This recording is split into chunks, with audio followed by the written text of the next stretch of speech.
Hey, what's up? It's Danny here. I want to try something totally new. I just heard fireworks go off in the background. It's the new year, and I have a pretty cool setting. It's a prison, an old prison, and it goes with the theme of today's video, which is going to be about feeling trapped.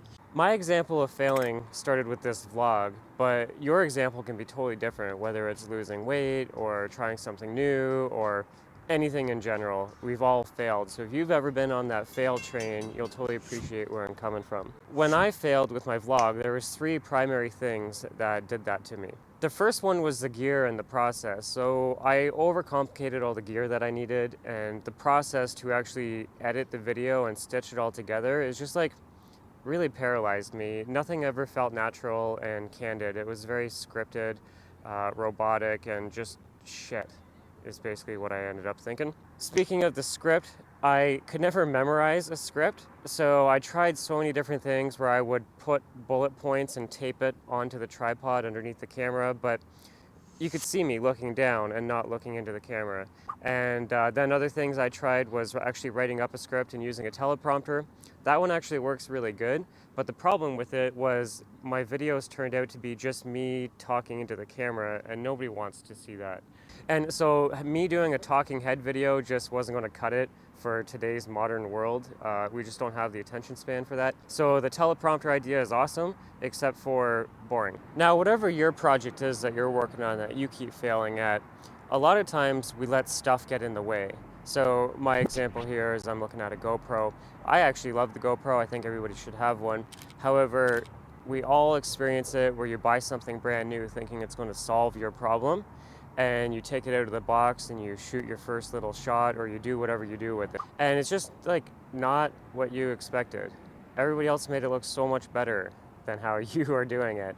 And it's kind of embarrassing. When I see all the other footage that people are capturing with it, the clarity of the audio, the crispness of the scene, just like the whole cinematic sequence, and then I get it and it's just like, terrible. So the process or the end result is never what you expected. I mean, especially when you compare yourself to different people. So I just threw up three people on the screen here. There's Casey, Peter, and Jesse. And these are three guys that I really look up to.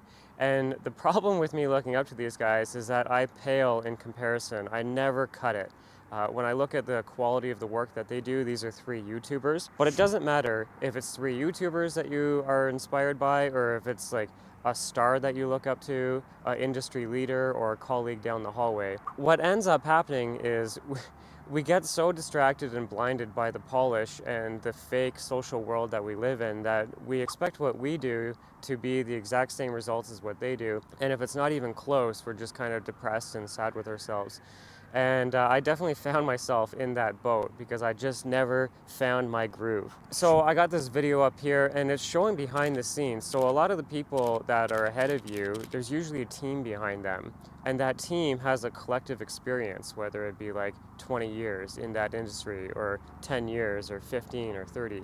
And you're trying it for the first time, you have a collective experience of zero. We always forget this, and when I'm trying to do self-filming like I am now, and then I'm going to go home and I'm going to edit this little video, I have to realize I don't have the army which is flying by right now. There's literally an air base, and that's an army helicopter.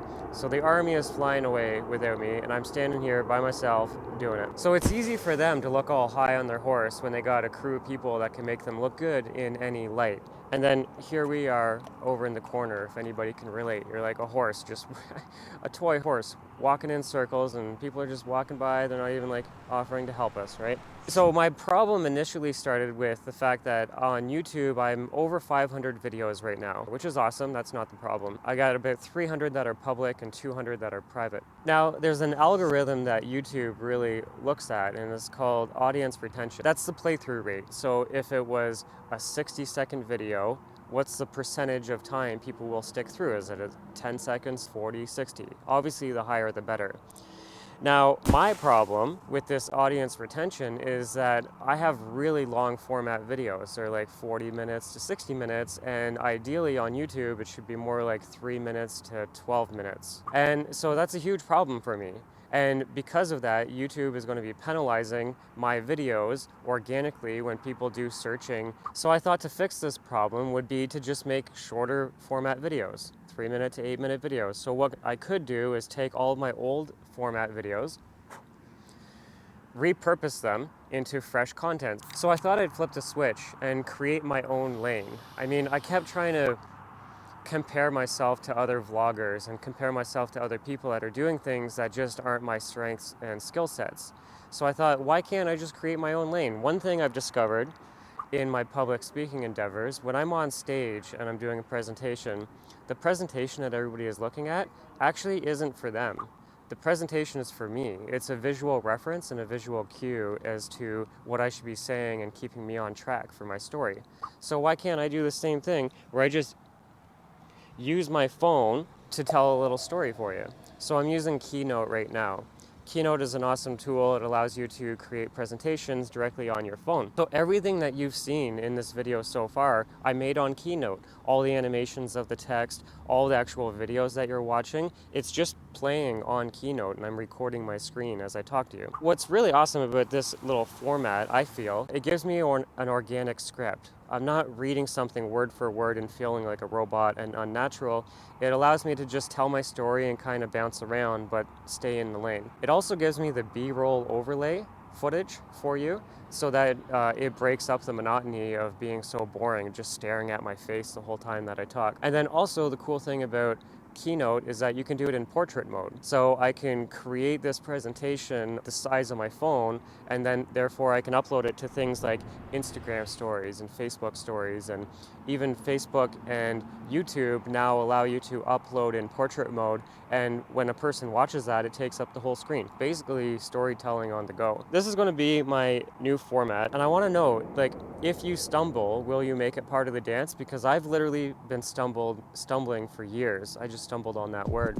And I've been stumbling for years. Like, literally, I bought my Sony DSLR camera like 3 or 4 years ago to make a vlog. And then I was going to do another vlog of me doing adventures and having fun. And it just took the fun out of the fun by having to create all this content. It's just not why I wanted to do it. Now I have a real reason. My YouTube channel, the numbers are going to start to go down because of that audience retention rate, and people just don't care for long format videos. So part of my stumbling enabled me to fail forward and find a solution that I think will work. I don't know anybody else who's doing these type of videos where they're using a presentation on their phone to keep them on track, but I think you could do it as well. Let me share a couple ideas with you. Monthly videos. So if you were a real estate agent, you could create a presentation on your phone for the market stats of what's happened in your market, property types, that sort of thing. And then it could be a monthly video that you do, and it only takes like a minute or 2 minutes to make. A product or service highlight video. So I could easily create, if I was in the car industry